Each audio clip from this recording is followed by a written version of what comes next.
So with permission from Jake's dad Dean, we've brought Jake back to Avebury today to lay him to rest at a few of his favourite places. We're currently on the West Kennet Avenue. This is the last place I ever met Jake. I ever saw him, should I say. We were parked up down there. He came cycling up the road. I wasn't expecting to see him, and he wasn't expecting to see us. He was quite hungry, very thirsty. It was a hot day like today. So he jumped in the back of the van with us and we filled him with bacon butties and a brew. And then he went on his way.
And just outside Avebury Henge, just by 20 or 30 metres, and this is a strip of land where I first camped with Jake. It's got a very interesting history. It turned out that no one owned that piece of land, so a community set up on here. They had a little garden, they even had a little cemetery for the pets, and I camped on here many times with Jake. The community wanted to go to court after living here for 10 years so they could claim the rights to the land. They had a well-known druid who was associated with Stonehenge represent them in court. He said, I've been to court with the National Trust many times, let me represent you in court. So they agreed on the day of the court case. He never turned up at court. So the National Trust won this piece of land through no contest basically, and all the people had to move off. A few years later they put these high fences up, so it made it not viable for Jake to camp on here with his bike and his trailer and everything. So we moved to the place where I'm going to show you next. I'm going to try and scale this fence and spread some of Jake's ashes here, because this is a very important little site for Jake and for myself and many other people.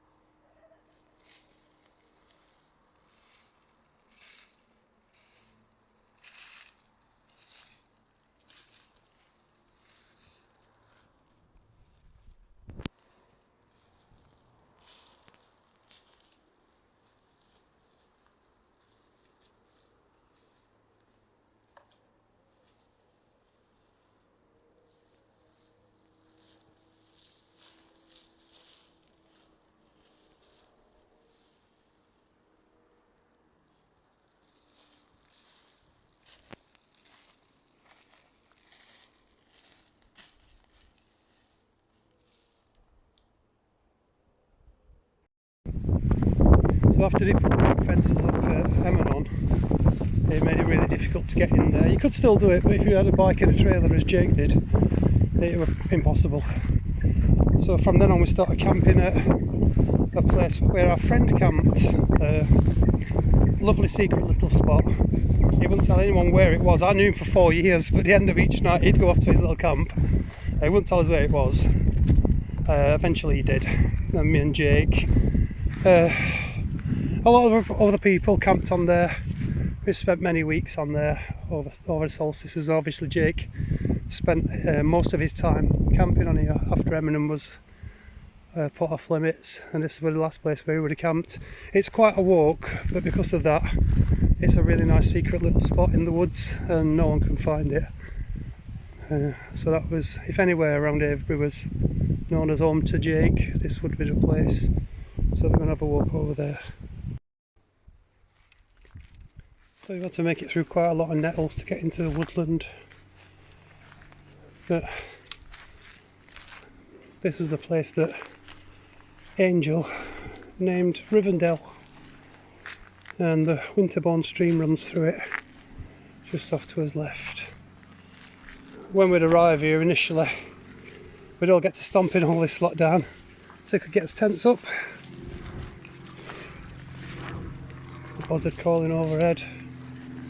There's still some of our belongings in this woodland, cups and a tarp and a few other bits. I'm just going to find a little bit of an open place to spread Jake's ashes.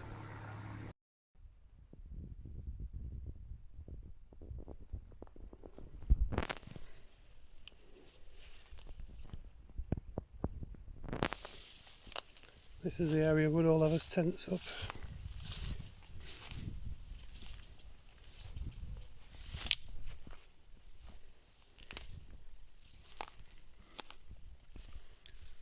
And the Winterbourne that at this time of year is dry. Used to be lovely listening to the water running through here.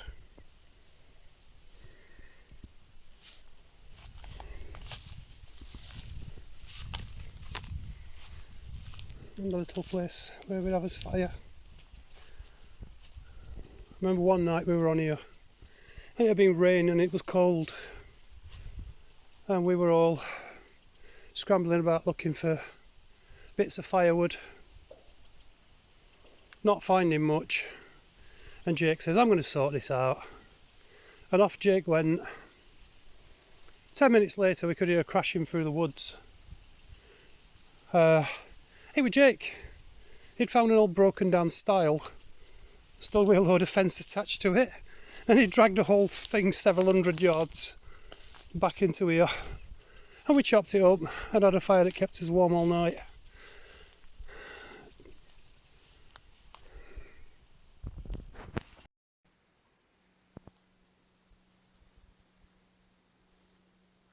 Rest in peace, man.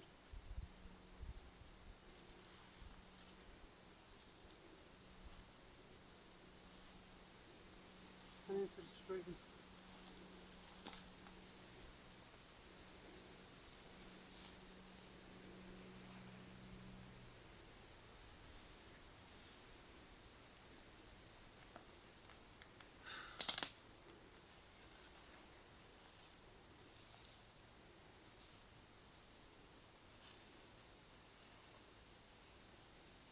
Until we meet again, mate.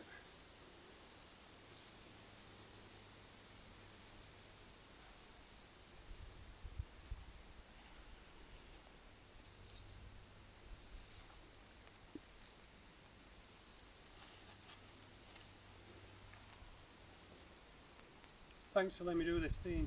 Thank you.